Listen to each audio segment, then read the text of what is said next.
오늘 본문의 내용은 이스라엘, 즉 북이스라엘을 향한 하나님의 그 심판의 경고의 말씀입니다. 네 가지 특별한 그들의 죄목을 들어서 하나님의 진노를 쏟아 부으시겠다라고 이렇게 말씀하고 계십니다. 그러니까 그 앞에서는 또 이렇게 예수 그리스도 메시아 평강의 왕으로 오실 그리스도에 대한 소망을 또 기록하면서 또 믿음을 가지고 인내하면서 그 메시아를 바라보고 온전히 하나님을 바라보고 믿음을 지켜 나가야 될 것을 또 이렇게 권면하시고, 역시 또 이제 그 하나님을 믿지 않고 거역하고 돌아가는 그 백성들에 대한 엄중한 심판을 하나님이 또 이렇게 선포하시는 구원의 메시지, 심판의 메시지를 이렇게 번갈아 가면서 이렇게 주고 계시는 것입니다. 그래서 여기 9절에 보면, 8절부터 보면 주께서 야곱에게 말씀을 보내시며 그것을 이스라엘에게 임하게 하셨다. 그러니까 말씀을 보내시고 그것을 이스라엘에게 임하게 하셨은즉, 그러니까 말씀을 보내시면 그 말씀대로 반드시 임하게 될 것이다. 그러니까 이 말씀이라고 하는 이 단어의 이 따바르라고 하는 그 단어의 뜻에는 이렇게 말씀이라는 뜻도 있고 사건이라는 뜻도 있고, 하나님의 말씀은 곧 실제가 되어서 사건으로 성취된다라고 하는 것을 말씀하고 있습니다. 그러니까 실제로 우리가 하나님의 말씀은 그냥 선포되면 그대로 이루어지는 거예요. 그래서 반드시 하나님은 그 말씀대로 이루시겠다. 우리 생각 좀 더딘 것처럼 보일지 몰라도 하나님이 약속하신 대로 반드시 복받을 자는 복받게 하시고, 또 하나님께서 이렇게 징계하시고 저주받을 자는 저주받게 하시고 반드시 행하신다. 우리가 구원은 하나님의 전적인 은혜이지만 이 구원받은 그 안에서 얼마나 형통하고 혹은 반대로 불통할까 하는 것은 우리가 하나님의 말씀을 얼마나 잘 믿고 순종하느냐 순종하지 않느냐 따라서 달라지게 되어 있습니다. 그러니까 반드시 그렇게 됩니다. 그러니까 그것이 믿음인데, 그 약속을 믿고 아무리 우리 눈앞에 그 말씀대로 이루어지지 않을 것 같은 환경이 우리 앞에 펼쳐진다고 해도 그것을 이기는 게 믿음인 것이죠. 먼저는 교만의 죄에 대해서 말씀합니다. 거기 9절에 모든 백성 곧 에브라임과 사마리아 주민이 알 것이오늘 그들이 교만하고 완악한 마음으로 말하기를, 에브라임, 사마리아, 북이스라엘을 대표하는 지파이고 북이스라엘의 수도입니다. 그러니까 북이스라엘에 대해서 주시는 말씀인데, 사실은 북이스라엘에 대해서 주시는 말씀이지만 이 말씀대로 이루어지는 것을 남유다가 보고 있잖아요. 북이스라엘이 722년에 아수르에서 망했다. 그 이전에도 이렇게 많은 공략을 당하고 어려움을 겪다가, 그러니까 그것을 남유다가 뻔히 지켜보는 건데, 그래서 이제 뒤에 가서도 말씀하지만, 아니 하나님이 심판의 그 경고의 말씀대로 북이스라엘에게 하나님이 그렇게 심판하셨다. 다 같은, 날로 말하면 그냥 교회, 좀 타락한 교회인데, 같은 이스라엘인데 그들이 저렇게 비참하게 망한다 라고 하는 것을 눈앞에서 보고도 문제는 남유다가 정신을 못 차린 거죠. 돌이킬지를 모르는 거죠. 그래서 하나님께서 남유다가 더 나쁘다, 더 악하다 라고 이렇게 책망하시는 겁니다. 이들은 교만하니까 마음이 당연히 완악하고 교만해서 하나님의 징계로 벽돌이 무너졌다? 그러면 우리는 더 좋은 돌로 쌀 것이다. 벽돌보다는 다듬은 돌이 훨씬 비싸고 견고하고 좋으니까. 자, 벽돌이 무너졌으나 우리는 다듬은 돌로 쌓고, 뽕나무들이 찍혔으나 우리는 백향목으로 그것을 대신하리라. 그러니까 하나님의 말씀에, 하나님 말씀을 불순종하고 나아가서 하나님이 징계하신다. 그렇게 해서 벽돌로 세워진 집이나 성이나 이게 다 무너진다. 그러면 걱정 없다. 우리는 그러면 더 좋은 돌로, 아주 좋은 돌을 더 튼튼하게 쌓으면 된다. 뽕나무로 이렇게 지은 그런 것이 다 찍혀서 불타고 없어져? 그럼 우리는 더 좋은 백향목으로 세울 것이다. 그러니까 이것은 하나님의 그 경고 징계의 말씀을 비웃는 거나 마찬가지죠. 자기들이 그렇게 할 수 있다라는 거예요. 그러니까 마술을 의지하고 많이 있으니까 세상 의지하고 또 거기에 기술도 있고 돈도 있고 힘도 있고 얼마든지 우리는 더 만들어서 더 잘 살 수 있다. 이건 하나님께서 이런 징계의 말씀을 주시는데도 오히려 그것을 비웃고 조롱하는 이런 그 교만이, 그러니까 이건 망할 수밖에 없지 않겠습니까? 망하는 거예요. 그러므로 여호와께서 르신의 대적들을 일으켜서 그들을 치게 하실 것이다. 르신은 이제 그 아람 왕의 이름 칭호인데, 그 르신, 다시 말하면 아람의 대적들을 일으키겠다. 이런 표현이 그러니까 지금 북이스라엘과 아람 나라가 한때 연합해가지고 남유다를 공격하고 연합전선을 폈던 나라인데, 그런데 오히려 그 아람의 대적들을 일으켜서 유다를 치겠다. 그러면서 밑에 가서 보니까 12절에 앞에는 아람 사람이고 뒤에는 블레셋 사람이라. 아람도 사마리아를 쳐들어오고 블레셋도 북이스라엘을 괴롭히는, 그렇게 고통을 당하게 될 것이다. 그러니까 르신의 대적들이라는 것은, 그러니까 아람 나라의 적대 국가들, 아수르겠죠, 대표적인 것이. 애초에 아수르 정책을 폈던 것이 이제 아람 나라이기도 하니까. 그런데 그 르신의 대적들, 특히 아수르를 하나님은 일으켜서 그 아수르로 하여금 아람을 치게 하고, 그래서 아람 나라가 아수르에게 완전히 점령당하고 속국이 되어서, 그래서 이제는 아수르의 뜻대로 움직일 수밖에 없는 거예요. 그래서 아수르의 군사들을 일으켜가지고 북이스라엘을 치게 하겠다라는 거죠. 그러니까 남유다도 우리가 살펴봤지만 아수르를 의지했는데 정작 아수르에 의해서 막대한 피해를 봅니다. 핍박을 당하고 아무 유익이 없습니다.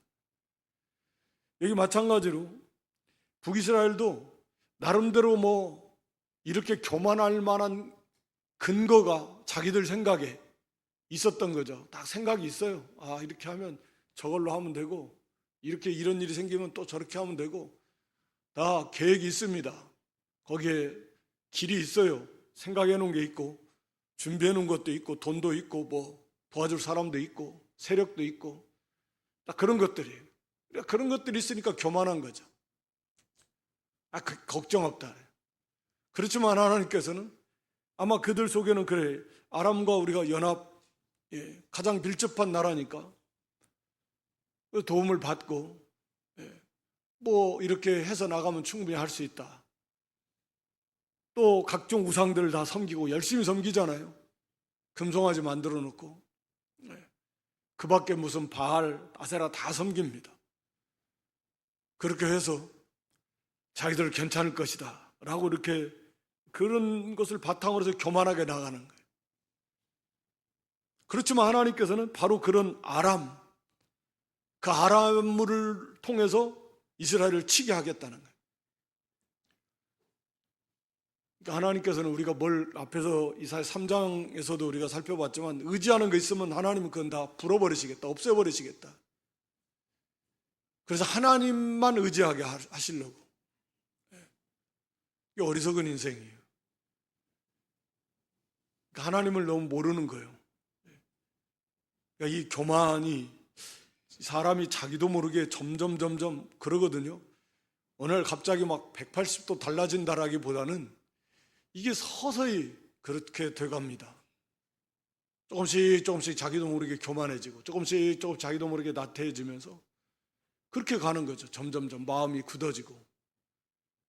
그런 편으로 그럴 만한 그런 환경이에요.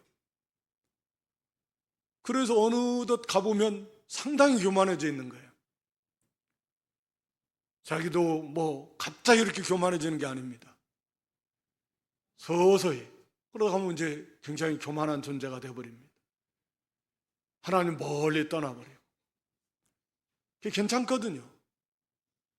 하나님은 조금씩 말씀을 벗어나도 처음에는 막 뭐 좀 두려운 것도 있었는데 별일이 안 일어나는, 뭐 큰 일이 안 일어나고 그냥 괜찮게 그냥 이어서 가는 것 같고, 그러니까 점점 믿음은 없어지고 그저 인간 중 육신 중심의 삶이 점점 그의 삶을 지배하게 되는 거고 교만해지고 점점 굳어지게 되는 것입니다. 그래서 아주 이렇게까지, 이게 지금 뭐 세상 나라도 아니고 북이스라엘을 향해서 그들의 모습을 지금 말씀하고 있는 겁니다. 그러니까 하여튼 하나님 앞에서 우리가 하나님의 말씀에 벌써 이게 거기서 반발하려고 그러고 또 말씀에 대해서 부정적인 생각이 들고 뭐 그거 아니래도 이런 생각이 들면 벌써 그것은 큰일 난 상태입니다. 교만은 패망의 선봉이다, 우리가 너무나 잘 알고 있는데, 다른 말로 말하면 교만이라고 하는 건 하나님 말씀 앞에서 거꾸로지지 않는 것이 교만이잖아요. 하나님 말씀 앞에서 자기 생각을 굽히지를 않아요. 그것이 교만이지 뭐겠습니까? 나는 교만하지 않아. 뭐 내가 겸손한데 나 정도만 되면 라고 착각할 수 있을지 모르지만 하나님의 말씀 앞에서 자기 생각을 굽히지 않는 게 교만 아닙니까? 하나님을 찾으라는데 우리 야고보 4장 6절로 7절이죠. 세상과 짝한다. 야고보 4장 6절로 7절. 하나님께서 교만한 자를 물리치시고 겸손한 자에게 은혜를 주시는데 7절에 가서도 그러므로 하나님께 복종하라 그러는 거예요. 그 앞에서는 우리가 잘 아는 대로 세상과 짝하는 게 간음하는 것 같다. 하나님과 원수가 되는 거예요. 그러니까 하나님을 의지하라는데 하나님 의지하는 것보다는 세상과 짝하는 것이 훨씬 유리하다. 삶이 편하고 잘 된다. 이런 생각을 가지고 있기 때문에 욕심으로. 그래서 하나님을 복종은 안 하는 겁니다. 그게 교만한 거예요. 그리고 세상과 짝하고 가는 겁니다. 그래서 하나님의 말씀을 우리가 순종하지 않는 것은, 한 가지는 순종하고 싶은데 순종해야 되는 줄도 아는데 막 순종하고 싶고 노력도 하는데 우리가 믿음이 약해서 순종하려다가도 또 그만 또 중단하다가 넘어지고, 그런 경우가 성도의 모습이기도 하겠지만, 근데 애초에 그렇게 순종하려고 힘을 쓰지 않는다. 그것은 교만한 겁니다. 교만한 거예요. 하나님의 말씀에 맞습니다. 거기에 온유한 마음으로 껴끌어져서 겸손하게 큰일 나는 줄 알고, 그리고 그 말씀대로 순종하려고 해야 되는데 하다가 안 되면 또 하고 그러는 건데, 아예 그 말씀보다는 자기 생각을 나가는 게 얼마나 교만한 거예요. 그러니까 이게 교만이 없는 것 같지만 상당히 교만이 많아요. 자기 생각을 거꾸로뜨리질 않아요. 예. 그러니까 거기에 딱 도달을 하면 그때부터는 자기 생각이 하나님 말씀보다 단연코 앞섭니다. 그렇지 않을 때야 뭐 말씀을 순종하는 것도 같은데 이게 안 그래요. 우리가 말씀을 내가 순종하지 않는데 이게 뭐 때문인가? 내 생각을 굽히지 않는가? 그건 교만입니다. 아무리 그래도 요즘 같은 세상에서 살아가려면 어쩔 수 없다. 이게 자기 생각이 돼. 아무리 말씀은 또 그렇게 말씀은 계속 하셔도 그래도 현실적으로 볼 때는 그것은 어쩔 수 없다. 이게 이제 굳은 자기 생각이거든요. 그게 교만한 겁니다. 그럼 하나님의 은혜를 받을 수가 없어요. 네.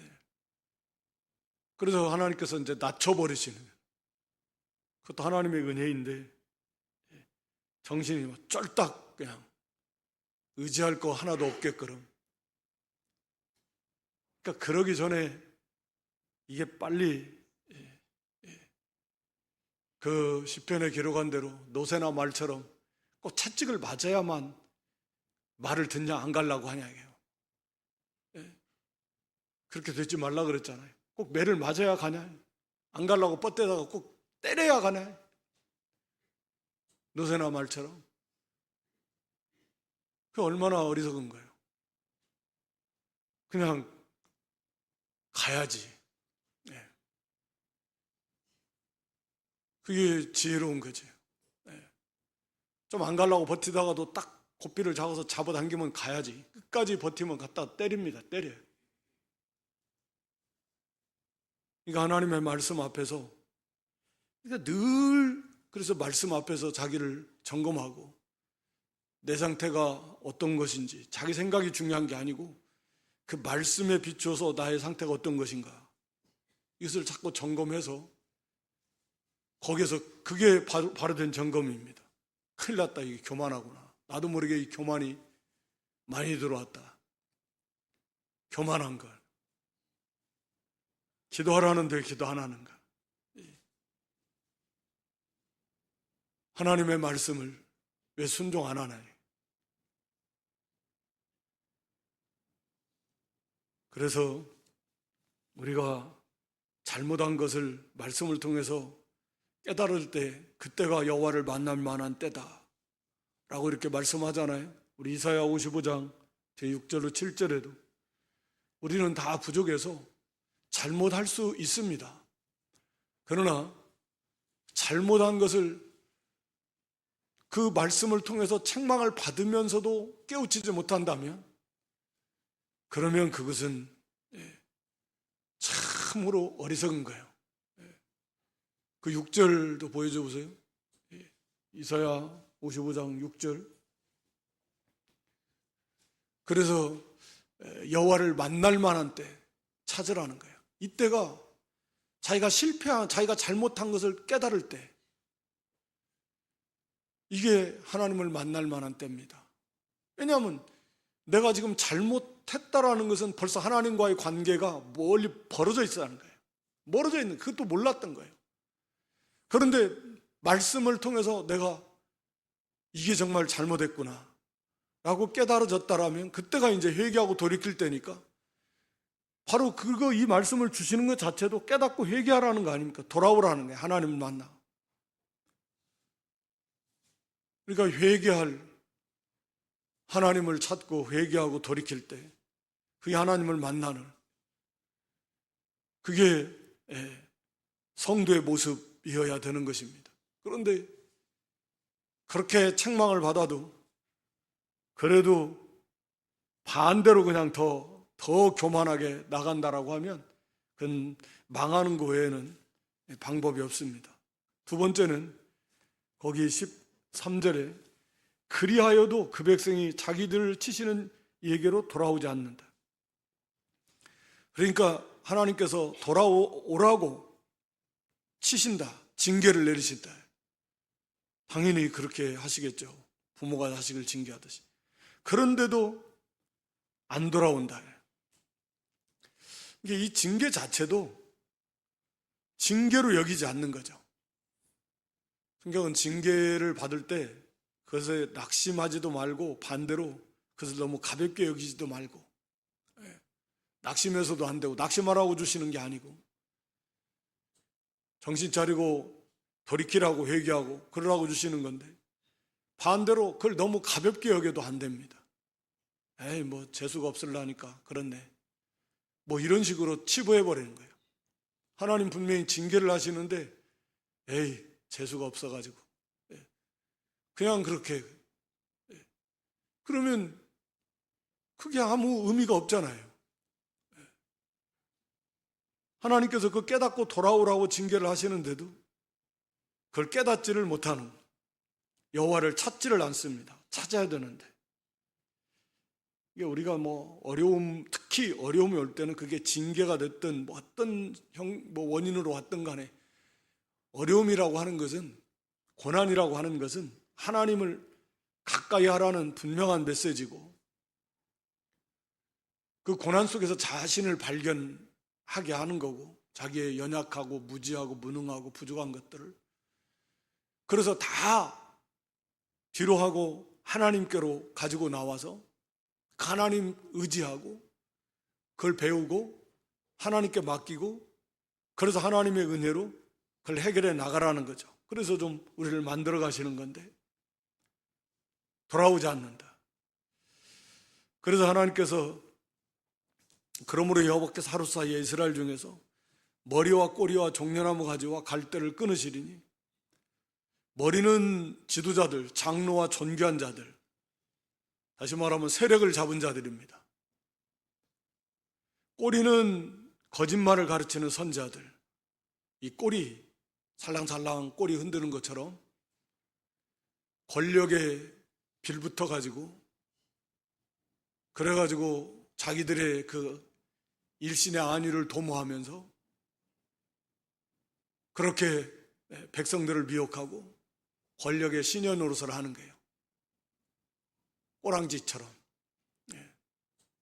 이 거짓 선자들이 많습니다. 이 보면 항상 거짓 선자가 더 많아요. 그 열왕기상 22장 5절로 8절만 보여줘 보세요. 열왕기상 22장 5절로 8절에 여호사밧 왕 때 있었던 그런 일입니다. 여기 보면 이제 아합 왕 때고 북이스라엘은 같이 연합해서 길르앗라못, 그 요단강 건너편에 있는 거죠. 길르앗라못을 이제 치러 가자, 이스라엘 왕이 회복하라 가자 하는데, 그러면 이거 한번 물어봅시다. 이게 과연 가는 게 맞고 어쩐지 한번 물어보자. 그리고 여호사밧 왕은 믿음 있는 사람이니까, 애초에 이게 잘못된 거지만 이 사돈관계를 맺은 것이, 그러니까 이제 거기 6절 이하에 보면은 400명이나 선자가 나왔는데 400명 그들은 전부 다 하는 말이 뭐냐면 올라가십시오. 딸랑딸랑 하는 겁니다. 올라가서 싸우면 다 이깁니다. 왕이 원하는 대답, 듣기 좋은 소리 딸랑딸랑 하면서 긁어주면서 가려운 것, 그러면서 400명이나 이 거짓 선자들이 그렇게 말하는 거예요. 이건 뭐 하여튼 여호사밧에 이게 이상하다, 이건 뭐 다른 선자 없느냐 해가지고 7절 8절에 보여줘 보세요. 또 물어보는 거죠. 그러니까 있기는 있다. 이물라의 아들 미가야라고 하는데 큰 마음에 안 든다라는 거예요. 왕이 안 좋은 소리만 한다는 거예요. 듣기 좋은 소리 안 하고 잘 된다, 뭐 이긴다, 뭐 이런 소리를 해줘야 되는데, 뭐 와가지고 하나님 말씀을 갖다가 대언하니까 맨 뭐 그 잘못된 폐역한 우상섬기는 왕한테 무슨 좋은 소리를 할 것이 뭐가 있겠습니까? 그러니까 아주 좋은 말은 하나도 없고 전부 다 안 좋은 나한테만 말한다. 지금 그렇게 말하는 거예요. 그래서 나중에 이제 결국은 그 미가야 또 그러지 마 데려오라고 했는데 결국은 거기에서 이제 망한다, 죽는다, 그렇게 예언한 거죠.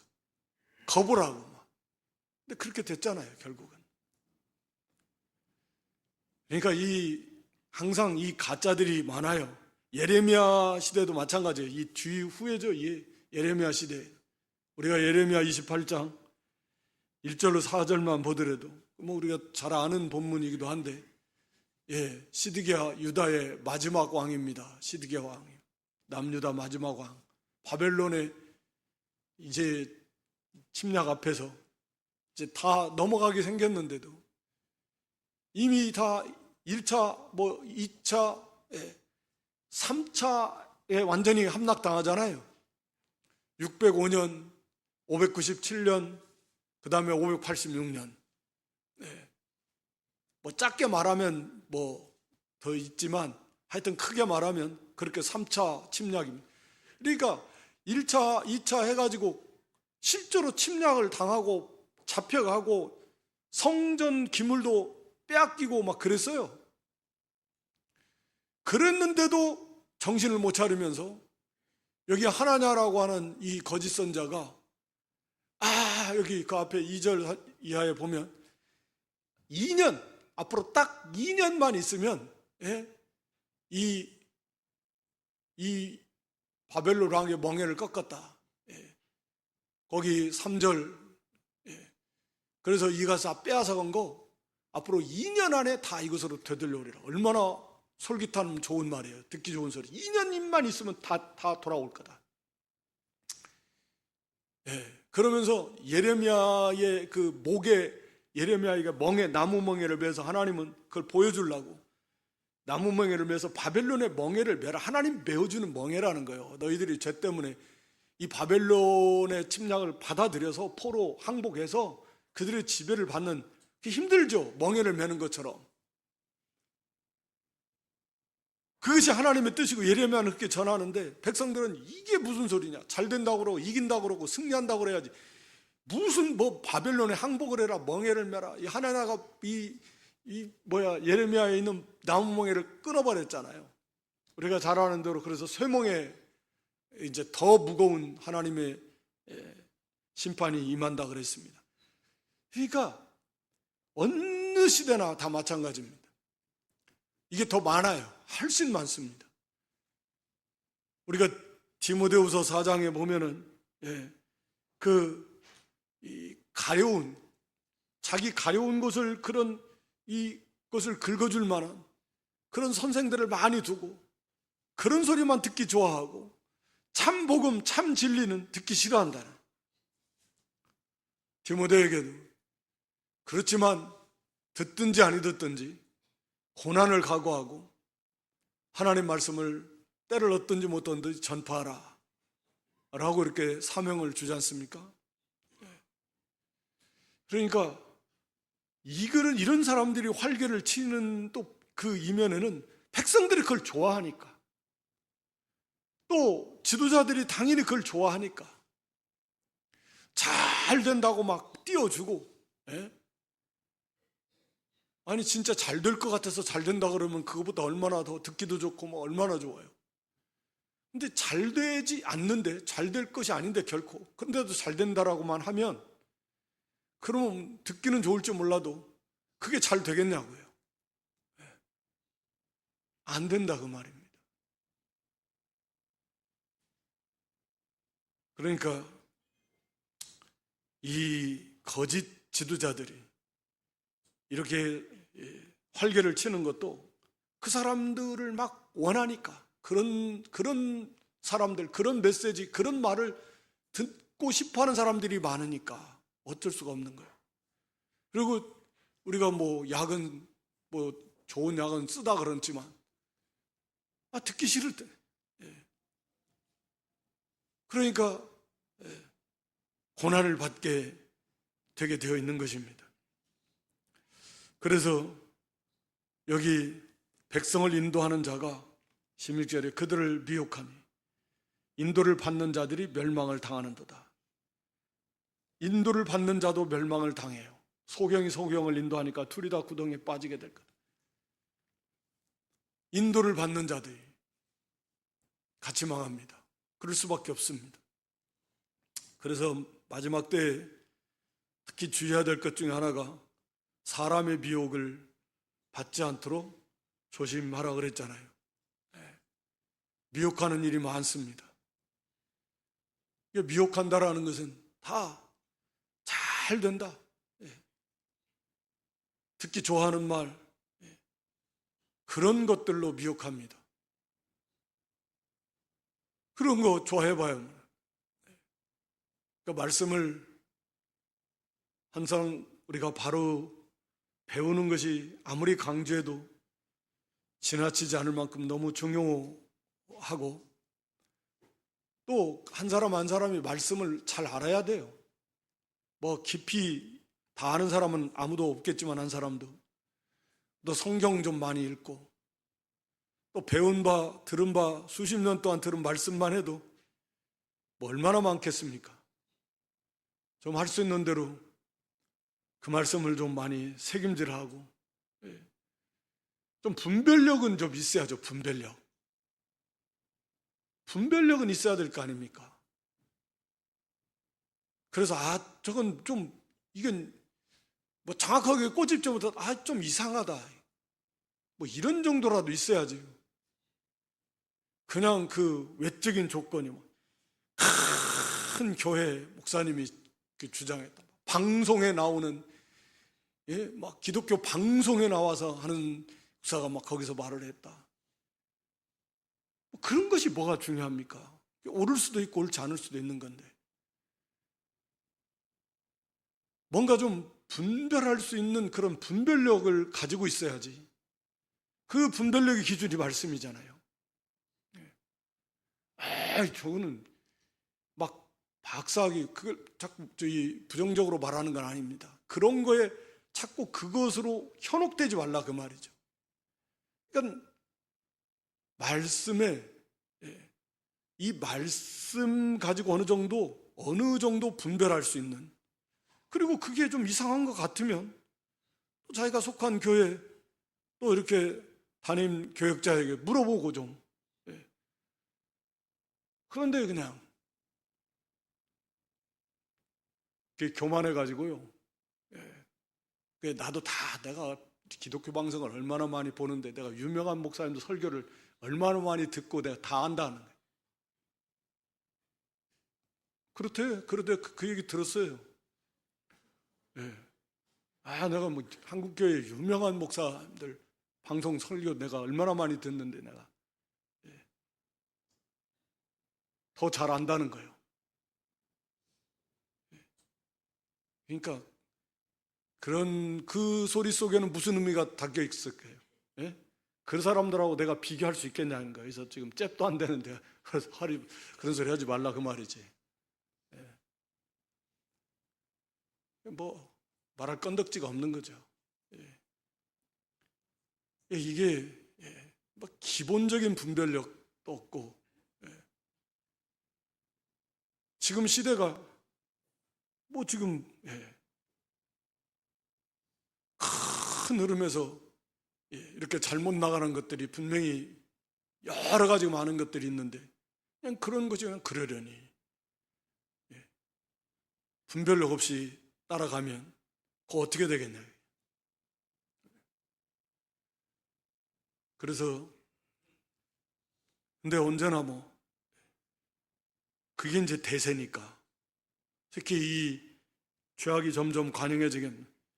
항상 그렇게 그런 쪽에 사람이 많고 인기가 많고 그게 인정받고 그렇게 되게 되어 있습니다. 물론 그렇지 않은 경우도 많이 있지만, 하여튼 중요한 것은 하나님의 말씀 을 좀 바로 알고, 그래서 그 말씀에 비추어서 좀 분별력을 가져서, 특히나 이렇게 미혹의 역사가 많은 오늘날에는 더 말할 필요도 없습니다. 그래가지고 좀 바른 말씀을, 말씀대로 가는 게 힘들어도 그게 정답이잖아요. 내가 비록 그대로 그 말씀대로 못해서 문제지, 정답은 정확히 알고 있어야 되는 거예요. 그래야 그걸 향해 가는 거지. 자기한테 맞추려고 하지 말고. 왜 다른 데서는 이런 거 가지고 뭐라고 안 하는데 왜 여기는 맨날 이런 거 가지고 뭐라고 하냐. 그게 말이요, 뭐. 그러면 안 되잖아요. 그러니까 하나님의 말씀에 좀 우리가 분별력을 가지고서 하나님의 뜻대로 바로 서는 것, 그거 외에는 방법이 없습니다. 그래서 하나님께서 다 경건하지 않고 악을 행하고 망령되이 말한다. 망령되이 말하네. 이 신성 모독죄와 같은. 그래서 그들의 고아와 과부를 긍휼히 여기지 아니하니, 이런 자들까지도 하나님은 긍휼히 여기시지 않을 만큼 다 미혹당해가지고, 그래가지고 잘못된 길로 간다 그 말이에요. 이게 하나님이다 뭐 금송아지 만들어 놓고 막 괜찮다, 괜찮은 줄 알고, 과거에 뭐 신사참배해도 괜찮다, 뭐 괜찮은 줄 알고, 뭐 찝찝해도 뭐 하라, 뭐 저런 목사님들도 막 저러는데 뭐 하면서 자기 합리화를 시킬 수도 있었을 것이고, 하여튼 결국은 다 망할 것입니다. 사람이 많고 적은 게 중요한 거 아니에요. 잘못된 길을 가면 그를 미혹하는 사람들이나 그를 따라가는 사람들이나 결국은 망하게 될 것입니다. 거기 세 번째는 거기 18절이죠. 그들의 악행은 불타오르는 것 같으니 찔레와 가시를 삼키며 빽빽한 수풀을 살려 연기가 위로 올라가게 함과 같은 것이라. 이 악이 가득하다는 거예요. 악행이 불타오르는 것 같다. 이들의 악행이, 악을 행하는 것, 하나님의 뜻을 고의적으로 거스린다라는 그런 죄를 나타내는 표현인데, 불이 타오는 것 같아요. 불타오르는 것처럼 막 금방 번져버리죠. 지금 뭐 어저께인가도 막 동시다발적으로 산불이 많이 났다 그러는데 뭐 금방 번집니다. 이 악행은, 전 이스라엘이 이 악행이 불타오르는 것처럼 그게 뭐 금방 삽시간에 다 삼켜버린, 이 악행이 다 퍼져가지고 거기에 다 물들어 버리고. 근데 이게 이제 그런 표현이죠. 그 자체가 곧 찔레와 가시를 삼키고 빽빽한 숨기를 삼켜버려. 악이 삼키니까 말 그대로 불로 타서 없어지는 것처럼 그렇게 비참하게 될 거다라고 하는 걸 말씀하고 있는 거예요. 그러니까 두 가지 면이죠. 이 퍼지는 것이 불이 타가지고 막 퍼지는 것처럼, 불 붙어가지고 불이 확산되는 것처럼 순식간에 그렇게 이 악행이 전 이스라엘에 막 퍼지고, 그것이 결국 그들의 모든 삶을, 인생을 다 살라버리는, 하나님의 진노의 불에 결국은 다 살라버리게 될 것입니다.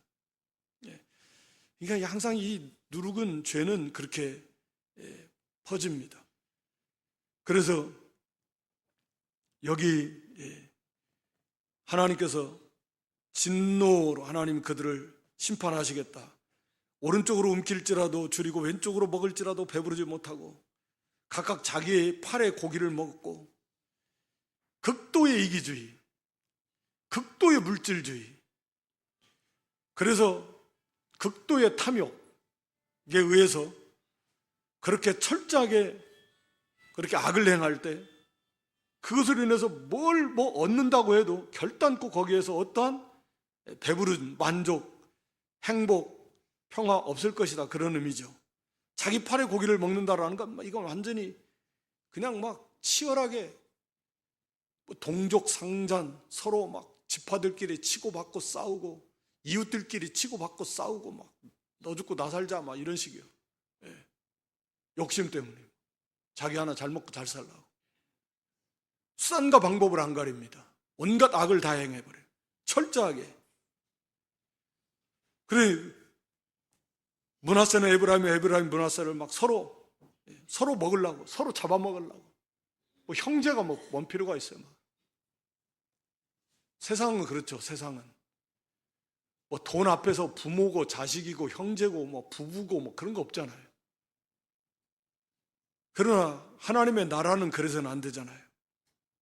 그래서는 안 되지 않습니까? 그래 똑같이 돼서 이들이 합칠 때는 언제냐? 유다를 칠 때. 도둑들이 서로 합칠 때는 언제냐? 공통의 다른 걸 도둑질할 때. 예. 그런 거예요. 서로 막 잡아먹으려고 하는데 이들도 서로 연합할 때가 있어요. 사랑으로 연합하는 게 아니라 유다를 칠 때, 다른 걸 치려고 할 때, 그때는 서로 뭉치는 것처럼. 하나님께서 그들을 향한 이 진노가 멈출 수 없다 라고 하는 것입니다. 마지막 그 네 번째는 10장 1절로 4절은 불의한 법, 불의한 판결입니다. 그래서 하여튼 이건 그러니까 불의한 법을 만들어 가지고 또 판결을 불이하게 불공평하게 하고, 그러니까 죽어나는 겁니다. 약한 사람들은 죽어나는 거예요. 견딜 수가 없어요.